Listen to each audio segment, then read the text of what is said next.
Job मुझे मिली एक referral के थ्रू। जब भी मैं फ्लिपकार्ट में था तब एक बंदा था जिससे मेरी कांटेक्ट होती थी, बात होती थी। मेरा हेड ऑफिस जो है बॉम्बे में, बट मैं फिलहाल कोलकाता में डेप्यूटेड हूँ। पता नहीं भाई मेरे को ये एयरपोर्ट लेट पहुँचने की आदत किस दिन जाएगी। मतलब तो आज मैं आपको एयरलाइंस की जो ऑपरेशनल इशूज़ वो बोल के बताते हैं ना कि डिले हुआ है ऑपरेशनल इशूज़ की वजह से, वो बताता हूँ क्यों होता है। और एज अ फ्रेशर अगर आप अपनी करियर शुरू करना चाहते हो तो मैं रिक्वेस्ट करूँगा कि आप लोग BPOs में जाओ। मैं हर वीडियो में यही कहता हूँ BPO।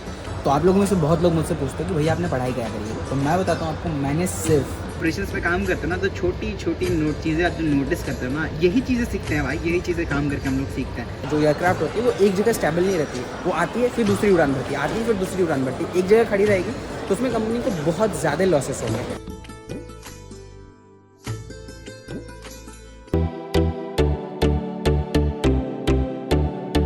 Hey guys, welcome back to my new video. मैं हूं आपका दोस्त उमेश और आज एक और मैं नए ट्रैवल के लिए निकल चुका हूं। और फिलहाल रात के 9 बज रहे हैं और मैं निकल चुका हूं जाने के लिए एयरपोर्ट। तो अगर आप मुझे नहीं जानते तो let me tell you guys, मेरा नाम उमेश है और मैं गुवाहाटी असम से हूं। फिलहाल कोलकाता में रहता हूं और एटमबर्ग के जोनल ऑफिस में काम करने के साथ साथ अपने ट्रैवल और क्रिकेट का पैशन भी फॉलो करता हूँ। तो अभी रात के क्योंकि 9 बज रहे हैं, हम जा रहे हैं कोलकाता एयरपोर्ट, क्योंकि अभी हम अपने घर जा रहे हैं, मतलब गुवाहाटी।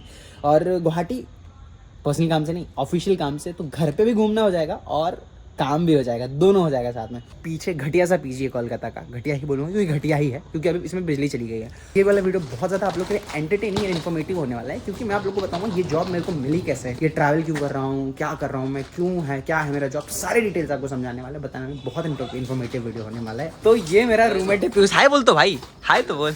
हाँ, तो ये मेरा रूममेट है पीयूष, कोलकाता वाले पीजी में, जो अपने साथ ही रहता था। अभी अपने को बाहर तक छोड़ने जा रहा है। अभी रिसेंटली 2 दिन पहले शिफ्ट हुआ है और बहुत हम लोगों के बीच में भाई वाली रिश्ता हो गई है ना भाई। अब बता पीजी कैसा लग रहा है तेरे को? फालतू है। फालतू से? मैंने तो घटिया बोल दिया। घटिया ही है। दोनों अभी खाना खाते खाते गाली दे के आए उसको। अपनी कैब जो आ चुकी है और let me tell you guys, मैं जो इस एरिया में रहता हूँ इसका नाम मोहिश बोथान, कोलकाता का सेक्टर 5 की जस्ट ऑपोजिट। यहाँ देख रहे हो, ये बेस्ट पार्ट है इस एरिया का कि एकदम लेक के साइड में बहुत बढ़िया सा व्यू आता है। कैब में बैठे बैठे आप लोगों को ना थोड़ा सा मैं करता क्या हूँ ये बता दे रहा हूँ। अभी रिसेंटली मैंने करना क्या शुरू किया, जो लोग मुझे बैंगलोर वाले वीडियो से जानते हैं वो तो जानते थे कि मैं फ्लिपकार्ट में था वहाँ पे, बट रिसेंटली मैंने फ्लिपकार्ट के हेड ऑफिस में बैंगलोर में था। रिसेंटली 1.5 महीने 2 महीने जैसे मैंने वहाँ की जॉब छोड़ी है और मैंने कंपनी एक ज्वाइन की है एटमबर्ग। अगर आप लोगों ने एटमबर्ग के बारे में नहीं सुना है तो जो स्मार्ट और BLDC फैंस बनाती है, आप इसके बारे में गूगल में भी जाके पढ़ सकते हो, जिसका लिंक मैं डिस्क्रिप्शन में दे दूँगा। बहुत अच्छे फैंस बनाती है ये, जो ऐसे फैंस बनाती है जो आप कहीं पे भी इंडिया में कहीं पे भी रह के घर का फैन अपने फ़ोन से ऑन एंड ऑफ कर सकते हो। तो ऐसे फैंस बनाती है। स्मार्ट लॉक्स बनाती है जो दरवाजे में फिंगरप्रिंट से, आपके फेस लॉक से, पिन से खुलती है। एंड अपार्ट फ्रॉम दैट ये मिक्सर ग्राइंडर्स भी बनाती है। तो बहुत एक अच्छी कंपनी, बहुत ग्रोइंग कंपनी है, फास्टेस्ट ग्रोइंग। तो इसलिए मैंने इसको ज्वाइन किया और मेरा हेड ऑफिस जो है बॉम्बे में, बट मैं फिलहाल कोलकाता में डेप्यूटेड हूँ। अब मैं करता क्या हूँ यहाँ पे, मैं लॉजिस्टिक्स देखता हूँ। फ्लिपकार्ट में मैंने लॉजिस्टिक्स में ही काम कर रहा था और यहाँ पे भी लॉजिस्टिक्स ही देखता हूँ। अब लॉजिस्टिक क्या है पूछोगे तो एक बहुत ही ब्रॉड इसका अंडरस्टैंडिंग है, जो कभी किसी और वीडियो में बहुत अच्छे से बताएंगे कि लॉजिस्टिक क्या होता है। बट आप अगर इसके बारे में जानना चाहते हो तो आप गूगल करके देख सकते हो what is logistics, how a logistics works in a company. तो इसमें वेयर हाउसिंग होता है, वेयर हाउस में जो मूवमेंट्स होता है, जो ट्रांसपोर्टर से मूवमेंट होता है, it all includes in logistics and supply chain का पार्ट है। तो इट्स अगर एक टर्म में बोलूँ तो ये पूरा तो सप्लाई चेन बोलते हैं। Logistics is small part of supply chain. अब भाई तुम मेरे फेस और लुक पे मत जाना, क्योंकि मेरी तबीयत बहुत ख़राब हो रखी है एंड बाल भी बहुत बिखरे पड़े हैं और इंक्लूडिंग मैं जानबूझ के ऊपर से मारा हूँ। तबीयत सच में बहुत ख़राब हो रखी है।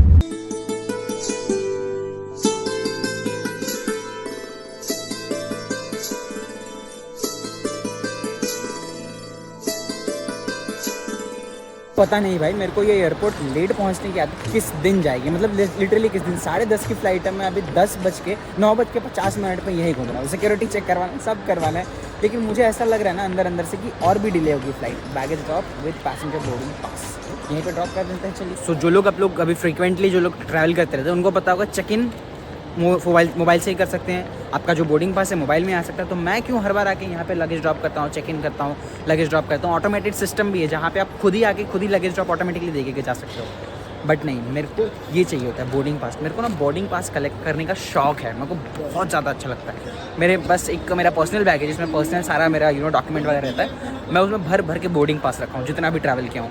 तो ये भी उसी में एक नया कलेक्शन बन जाएगा। मेरे को बहुत शौक है यार बोर्डिंग पास कलेक्ट करने का, मेरे को बहुत मज़ा आता है। तो अपनी सिक्योरिटी चेक वगैरह सब हो चुकी है। अब आप लोग मेरे से पूछोगे कि आपको ये जॉब मिली कैसे। अभी बस फ्लाइट बोर्ड करने जाना है।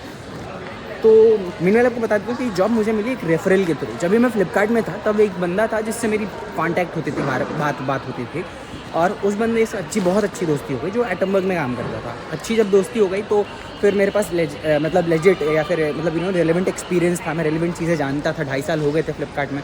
फिर उसने मुझे रेफ़र किया, 3-4 राउंड ऑफ इंटरव्यूज़ हुए मेरे, उसके बाद मुझे सेलेक्ट किया गया फॉर दिस रोल। तो यहाँ पे अब क्योंकि मैं बैठ के यहाँ पे ये जॉब कर रहा हूँ, तो मतलब जबकि फ्लिपकार्ट में जब मैं 2.5 साल बिताया तो सब कुछ मुझे सीखने को मिला इस जॉब के बारे में। इसलिए मतलब जॉब में जो जो चीज़ें मिलेंगी, जो जो चीज़ें आएंगी, उसके बारे में सीखने को मिला। मेरे को इंटरव्यू लिया गया, उसका बाद ही मुझे सेलेक्ट किया गया। तो आप लोग अगर मुझसे पूछते हो एज अ फ्रेशर कैसे मिल सकता है, एज अ फ्रेशर ये जॉब आपको नहीं मिल सकती है। आपको इसके लिए एक्सपीरियंस कमाना ही पड़ेगा। और आपको अगर एज अ फ्रेशर ज्वाइन करना है तो आपको एक बड़े कॉलेज से, बी स्कूल से, जो IIMs होते हैं ना, वहाँ से आपको MBA वगैरह करके आना पड़ेगा, तभी मिल पाएगा। और एज अ फ्रेशर अगर आप अपनी करियर शुरू करना चाहते हो तो मैं रिक्वेस्ट करूँगा कि आप लोग BPOs में जाओ। मैं हर वीडियो में यही कहता हूँ, BPO, बिजनेस प्रोसेस आउटसोर्सिंग, जो BPOs होते हैं उसमें जाओ, वहाँ से शुरू करो करियर। यहीं पे मेरी बोर्डिंग गेट है, वहाँ से शुरू करो करियर। आप करियर में बहुत आगे जाओगे। लेकिन आप सोच रहे हो कि स्टार्टिंग में ही यहाँ पहुँचे तो नहीं पहुँचोगे। एक सीढ़ी होती है, एक प्रोसेस होती है, वही करके पहुँच सकते हो। तो जितना फैसिनेटिंग लग रहा है ना ज़िंदगी, इतना फैसिनेटिंग है नहीं भाई। लग रहा है कि बहुत ज़्यादा फैसिनेटिंग है, ट्रैवल कर रहा है, बहुत फटती है भाई, लिटरली फटती है। तो ये देखिए, जितने भी बैठे हुए लोग दिख रहे हैं, इंतज़ार कर रहे हैं ना, ये हमारे गुवाहाटी वाले फ़्लाइट के लिए इंतज़ार कर रहे हैं, जिसकी बोर्डिंग जो है ये गेट नंबर 23 यहाँ से होने वाली है। तो आज मैं आपको एयरलाइंस की जो ऑपरेशनल इश्यूज़ वो बोल के बताते हैं ना कि डिले हुआ है ऑपरेशनल इश्यूज़ की वजह से, वो बताता हूँ क्यों होता है। तो बेसिकली देखिए, क्योंकि मैं लॉजिस्टिक्स में हूँ तो मुझे पता होता है कि हम लोगों को पता होता है कि गाड़ी कनेक्ट करने में या फिर व्हीकल कनेक्ट करने में, इन्वेंट्री से एक जगह से दूसरी जगह कनेक्ट करने में कितना टाइम और कितना चैलेंजेस होते हैं। तो flight operation is also the same. तो इसमें बेसिकली क्या होता है कि एयरप्लेन्स जो होती है, फ्लाइट जो होती है, जो एयरक्राफ्ट होती है, वो एक जगह स्टेबल नहीं रहती है। वो आती है फिर दूसरी उड़ान भरती है, आती है फिर दूसरी उड़ान भरती है, एक जगह खड़ी रहेगी तो उसमें कंपनी को बहुत ज़्यादा लॉसेस होंगे। तो क्योंकि एयरपोर्ट की पार्किंग बहुत ह्यूज होती है, तो जितने देर हवा में होती है एयरप्लेन, उतना ही मतलब बोला जाता है कि कंपनी के लिए प्रॉफिटेबल होती है एक्चुअली। तो अब ये फ़्लाइट जो है, ऐसा नहीं कि यहीं से निकलने वाली थी, ये पहली आज की उड़ान है, नहीं। इसकी आज की हो सकती है 5वीं, 6वीं, 7वीं, 8वीं उड़ान है, ऐसी भी हो सकती है। तो वो जहाँ से कनेक्ट करेगी, जहाँ जो पहली शहर होगी, जिस शहर से भी आ रही होगी, वहाँ से ये फ़्लाइट डिले हो गई, लेट पहुँचेगी यहाँ, उस वजह से यहाँ की उड़ान भी लेट हो गई। तो ये पहली उड़ान नहीं है इसकी, इस एरोप्लेन की जो लेट हुई। इससे पहले की जितनी उड़ानें होंगी, जब से पहला लेट हुआ, पहला डिले हुआ जो, वहीं से ये फ़्लाइट डिले होना शुरू हुआ। और इसके बाद भी और उड़ानें अगर आज की डेट पे उसको भरनी है तो उसमें भी ये लेट हो जाएगा। तो इट्स लाइक दैट, ये कंटिन्यूअस लूप है। तो कहीं ना कहीं इसको जाके इस एयरक्राफ्ट को टाइम मेंटेन करना होगा, तब जाके ये अगली उड़ान के लिए ऑन टाइम पहुँचेगी। तो it's like the same in logistics as well कि अगर एक जगह से आप गाड़ी कनेक्ट करवा रहे हो, इन्वेंट्री कनेक्ट करवा रहे हो, और वो गाड़ी आपकी लेट पहुँच रही है इन्वेंट्री कनेक्ट होने के लिए, तो आपकी इन्वेंट्री लेट ही डिलीवर होगी। तो इट्स द सेम, मतलब मैं रिलेट कर पा रहा हूँ इसके साथ। हमारी लैंग्वेज में इन्वेंट्री का मतलब होता है आपका सामान, जो यूजेबल गुड होता है, जो आप यूज़ करोगे, वो इन्वेंट्री होता है। और इनकी लैंग्वेज में पैसेंजर्स होता है। तो हमारे लिए इन्वेंट्री और इनके लिए पैसेंजर्स, तो यही डिफरेंस है। बट कनेक्शन, प्रोसेसिंग, प्रोसेस करना, सारी चीज़ें सेम ही होती है। जैसे यहाँ पे स्कैनिंग वगैरह होता है ना बोर्डिंग गेट पे, हम भी इन्वेंट्रीज का स्टिकर्स वगैरह स्कैन करते हैं तो अंडरस्टैंड कि क्या इन्वेंट्री बाहर जा रही है। तो वैसे क्या इन्वेंट्री, मतलब क्या पैसेंजर लोड हो रहा है, उसका बोर्डिंग पास स्कैन करना, ID चेक करना। So it's the same thing, same process. बस हम कहते हैं इन्वेंट्री और उसमें सामान जाती है, और एयरक्राफ्ट में लोग जाते हैं और इंसान होते हैं, और वो इनकी बोर्डिंग पास स्कैन होती है। टाइम देखिए 10:10 हो रहा है, और ये देखिए यहीं पे हमारी बोर्डिंग शुरू होगी, यहाँ पे ये गेट पे। अभी तक एयरक्राफ्ट आके लगी भी नहीं है। इसका मतलब काफ़ी ज़्यादा डिले होने वाला। अभी एयरक्राफ्ट यहाँ पे पहुँचेगा, इसमें से लोग डी प्लेन होंगे, जो लोग आ रहे हैं वहाँ से, वो डी प्लेन होगी, जो भी सिटी से आ रहे हैं वो डी प्लेन उतरेंगे वहाँ से, उनकी लगेज अनलोड होगी, लगेज फिर हमारी लोडिंग शुरू होगी, एंड फिर क्लीनिंग होगी। उसके बाद ही हम लोग वापस से बोर्ड कर सकते हैं। तो बहुत लेट होने वाला है, प्रिटी श्योर 11 बजे के यहाँ से पहले ये हिलने वाली नहीं है एयरक्राफ्ट। तो आप लोगों में से बहुत लोग मुझसे पूछते हैं कि भैया आपने पढ़ाई क्या करी है। तो मैं बताता हूँ आपको, मैंने सिर्फ BCom पढ़ी है, अकाउंट्स ऑनर्स BCom पढ़ी है, जिसमें से 60% डेज में क्रिकेट खेलता था, 40% दिन कॉलेज में। मैंने कॉलेज में लिटरली कुछ नहीं सीखा है। मैं कॉलेज गया बस वो डिग्री वाला पेपर लेने के लिए, जो भी अब तक यूनिवर्सिटी में पढ़ी है मैं ज्ञान लेने के लिए ऑनलाइन डाउनलोड करके रखा है, बस वो काम भी नहीं आया मेरे किसी के। जो भी सीखा है मैंने कॉर्पोरेट में घुसने के बाद ही सीखा है। लेकिन कॉर्पोरेट में जाने से पहले 2 चीज़ें भी मैं बहुत मैंडेटरीली लेके गया था। एक मेरा कम्युनिकेशन, दूसरा मेरा कॉन्फिडेंस। मेरा था कि भाई कहीं पे भी डाल दो मैं फोड़ देगा, मैं सीख के कर देगा, ऐसा था मेरा। मैं जब भी गया था ना, उस वक्त मैं 6 लैंग्वेजेस बोलता था, इंग्लिश, हिंदी, असमीज, भोजपुरी, नेपाली, बंगाली, ये 6 लैंग्वेजेस मैं बोलता था जब मैं घुसा था भाई, और वो भी कॉन्फिडेंटली। और ये चीज़ें मैंने सीखी थी। मतलब हाँ, लोग होते हैं जिनको शर्म आती है पहले बोलने में कि यार ये बेइज्जती कर देगा, नहीं है तो अरे भाई नहीं है तो नहीं है, हंस देंगे, क्या बड़ी बात है। आज नहीं आएगा कल आ जाएगा ना भाई। तो सीखने पे फोकस करो हैं। और अगर आपको लोगों से जाके बात करने में, अप्रोच करने में शर्म आती है, शर्म को भूल जाओ, फिर वहीं जहाँ बैठे हो वहीं रह जाओगे भाई। तो सीखो, बेइज्जती करवाओ, ज़िंदगी में आगे जाओगे। बेइज्जती नहीं करवाओगे, बेइज्जती होती नहीं है एक्चुअली, हमें लगती है कि बेइज्जती हो रही है। मान लो कि मुझे किसी ने बेइज्जती कर दी और मैंने उसको बेइज्जती में लिया ही नहीं, तो बेइज्जती लगेगी कैसे, है ना। सीखो भाई, आगे जाओगे ज़िंदगी में। और क्या यार भाई, मज़े करते रहो यार, मज़े करते रहो। लेकिन मैं मज़े नहीं कर पाऊँ भाई, मेरी फट ली है नाक से ना, ऐसा पानी बह रहा है लिटरली।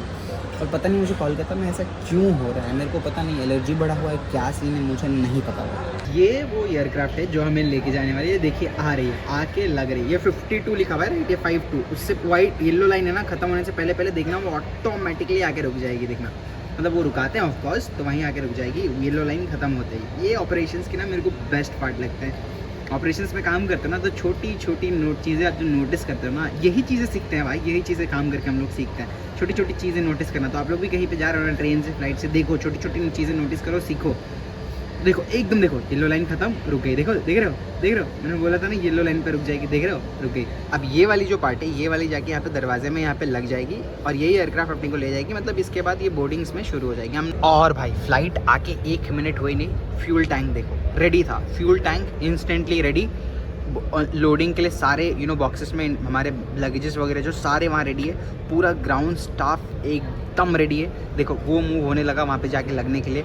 मतलब दिस इज़ एब्सोल्यूट भाई, जो हमें जब प्लेन को उड़ते देखते हैं और उतरते देखते हैं और मज़े करते हैं ना, बट पीछे जो काम चल रहा होता है ना, दैट इज़ सो मच। देख रहे हो लोग चींटियों की तरह उस पर लग गए, इतने सारे लोग, देख रहे हो। So this is the best part about operations, कि आप इतना कुछ सीखते हो, इतना कुछ नोटिस करते हो यार। देखो मतलब मैं क्योंकि ऑपरेशन से मैं ना बैक एंड में जो चीज़ें चलती है ना, हमको बहुत ज़्यादा फैसिनेट करती है। देखो कितने सारे लोग रेडी है एकदम। यहाँ पे ये सब गाड़ियों में पायलट्स जो उड़ा के ले जाएंगे वो सब आगे, एयर होस्टेस आगे, सारे आ गए हैं, देख रहे हो। ये देखो लोग डी प्लेन हो रहे हैं, मतलब उतर रहे हैं। सारे एविएशन वाले वर्ड्स में यूज़ करता हूँ डी प्लेन। हम लोग नॉर्मली बोलेंगे कि उतर रहे हैं, बट इन एविएशन में उसको बोलते हैं डी प्लेन कर रहे हैं। और हम लोग जब चढ़ेंगे उसको बोलते हैं boarding, the plane and boarding. एक चीज़ सीरियसली मुझे हमारे इंडियन लोगों के बारे में नहीं पता चलती है। देखिए जो सीट है आपका बुक, आपको वही मिलेगा। आपको जो आपको प्लेन में यहाँ तक पहुँच गए तो बोर्ड करोगे ही, आपको कोई डाउट नहीं है। तो इतनी जल्दी किस चीज़ की होती है? मतलब देखो अभी से लाइन लग गई, बोर्डिंग गेट खुली तक नहीं है अभी, बस एयरक्राफ्ट आके लगा है, उसमें से डी प्लेन कर रहे हैं लोग। अभी इन्वेंट्रीज भी लोड नहीं हुए, बट देखो लोगों की भीड़, ये देखो कि इनकी जाने के लिए क्यों, मतलब क्यों। यहाँ पे आप बैठ के भी रह सकते हो, यहाँ पे आराम से बैठ के रख सकते हो। और जो लोग फ्रीक्वेंटली फ्लाइट ट्रैवल नहीं करते हैं, फिर फ्लाइट ट्रैवल नहीं करते, उनको बता दूँ कि यहाँ पे बोर्डिंग उसमें बैठाते हैं ना, जोन वाइज बैठाते हैं। तो प्लेन में ना 4 जोन्स बने, जोन 1, जोन 2, जोन 3, जोन 4। तो बुलाते हैं वो लोग कि सीट नंबर लेट से 1 से 10 तक जोन 1 पहले बोर्ड करेंगे, फिर जोन 2 11 से 15 ऐसे करके बुलाते हैं। तो आपको जोन वाइज बुलाते हैं, वहाँ खड़ा होकर क्या फ़ायदा है भाई, लिटरली नहीं, मतलब कोई सेंस ही नहीं बनता। बट ठीक है, इंडियन है भाई, होता है। अब इंडियन है, जल्दबाजी नहीं दिखाएंगे तो कहीं प्लेन में छोड़ के भाग गया तो। मेरे को लगा जब तक बोर्डिंग शुरू होती है तब तक मैं अपना थोड़ा डाउनलोड का काम निपटा लेता हूँ। कुछ रिपोर्ट्स मेरे को डाउनलोड करने हैं और वही रिपोर्ट्स से जाके फिर एक रिपोर्ट बनाना होता है, जो मैं मैनुअल होता है, जो मैं फ्लाइट में बैठ के बनाऊँगा। तो सोचा कि अभी बैठे हुए हैं ऐसे फालतू के, तो टाइम वेस्ट काहे करें, रिपोर्ट बना लेते हैं। तो ऐसा नहीं है कि सिर्फ ट्रैवल कर रहा हूँ, काम भी कर रहा हूँ भाई। फ्लाइट में 1-1.5 घंटे का फ्लाइट होगा, उसमें भी मैं काम करूँगा। और एक चीज़ गाइस, आप लोग जब फ्लाइट बुक करते हो ना, तो आप लोग को सीट सेलेक्ट करने के लिए पैसे देने पड़ते हैं। बट हमारी जब क्या बोलते हैं उसको, B2B कमर्शियल बुकिंग होती है, फ्री सीट्स मिलती है। तो मेरा हर बार विंडो सीट ही होता है। वाओ, आज क्या सीट मिली यार, एकदम विंग के ऊपर का व्यू आएगा भाई, मज़ा आने वाला है। वो स्पाइस जेट जो सामने है वो पुश बैक कर रहा है, देखो वो अभी उड़ान भरने के लिए तैयार है, सब कुछ रेडी है, दे विल टेक ऑफ।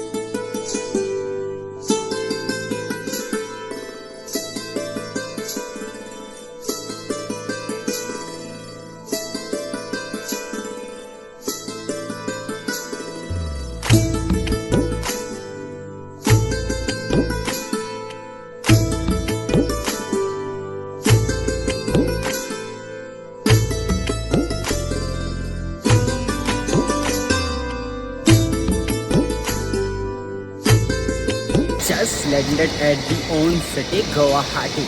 ये गुवाहाटी का एयरपोर्ट टर्मिनल 1 पुराना टर्मिनल जो है, और अभी नया वाला टर्मिनल बन रहा है। गुवाहाटी में पहुंचते ही मेरे गाने ना एयरपोर्ट्स में एसएमएस बजने लगे। अब आसाम में लैंड किए तो एसएमएस गाना सुनने करेंगे भाई। और एक चीज़ मैं बता दूं, अब मैं क्योंकि आसाम से हूँ तो मुझे एसएमएस लैंग्वेज बहुत फ्लुएंटली आती है। एसएमएस एक ऐसा लैंग्वेज है जो आसाम में बोला जाता है, यहाँ का मदर टंग है। तो मैंने बचपन से एसएमएस सीखी तो बहुत अच्छी एसएमएस बोलता हूँ और आपने কিছু অসমৰ পৰা চাই আছে चैनल को सब्सक्राइब कर थोड़ी যাব आपको निजरे लगा है ना बोलो घर लेके जाओ चलो घर जाते हैं तो इधर से एग्जिट है ये सामने है गाइस गुवाहाटी का एयरपोर्ट और मैं अब निकल गया हूँ मेरा कैब यहाँ आ चुका है और हम जाएंगे अब घर यहाँ से मेरा घर ऑलमोस्ट 30-35 किलोमीटर दूर है एयरपोर्ट से जहाँ जो मैं पहुँचने में मुझे ऑलमोस्ट कितना 45 मिनट्स लगता है अप्रॉक्सीमेटली अभी रात है तो हाईवे से सीधे पहुँच जाते हैं 35 to 40 मिनट्स अप्रॉक्सीमेटली मुझे लगता है घर पहुँचने में बट एनीवेज आप लोगों को बता दूं कि ये जो अभी मैं आया हूँ यहाँ पे भले ही घर आया हूँ घर पे रुका हूँ मैं ऑप्शन था मेरे पास कि मैं होटल में भी रुक सकता था जिसकी पैसा मुझे कंपनी दे देती बुकिंग वगैरह हो जाती और अभी जो कैब में जा रहा हूँ इसका भी पैसा मुझे कंपनी वाले दे देंगे बट आई फेल्ट कि अब घर आए तो घर पे रहेंगे क्या होटल में रहेंगे तो इससे कंपनी का भी पैसा बचेगा और मेरे को भी घर का फील आएगा तो हाँ OTP एक सेकेंड तो फ्लाइट्स और होटल्स जो होते हैं वो प्री बुक्ड होते हैं उसमें मुझे पैसे नहीं पे करने पड़ते बाकी जो भी ट्रैवल करते हैं कैब या फिर कहीं पे ट्रैवल कर रहा हूँ जैसे कि काम से ट्रैवल कर रहा हूँ जैसे एयरपोर्ट से ट्रैवल कर रहा हूँ एयरपोर्ट से फिर घर ट्रैवल कर रहा हूँ घर से एयरपोर्ट ये सब मुझे खुद पे करने पड़ते हैं बाद में कंपनी में अप्लाई करके मुझे रीइंबर्समेंट मिल जाता है मैं पहुंच गया हूँ अपने कैंपस के अंदर तो मैं बेसिकली गुवाहाटी में खानापारा के आसाम एडमिनिस्ट्रेटिव स्टाफ कॉलेज है उसके अंदर रहता हूँ ये हमारा कैंपस है काफ़ी खूबसूरत सा हुआ रहता है रात के 1:30 बज रहे हैं देखो बाग में लाइट वाइट चल रहा है वहाँ आगे हमारा एक्चुअली क्वार्टर है उसमें ही रहता हूँ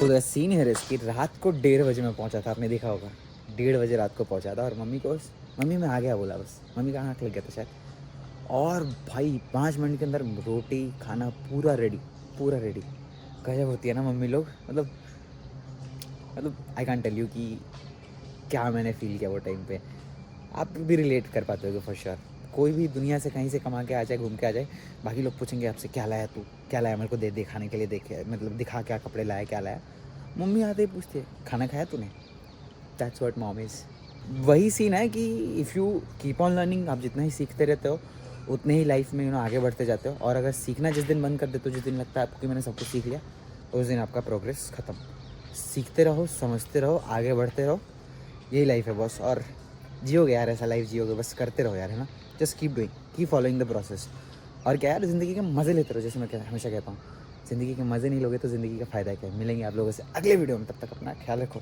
बाय बाय टेक केयर नमस्कार शबा करें yes bye Summer high, met you in August, New York back to my cold apartment. Distance sucks, but at least I'm still with you.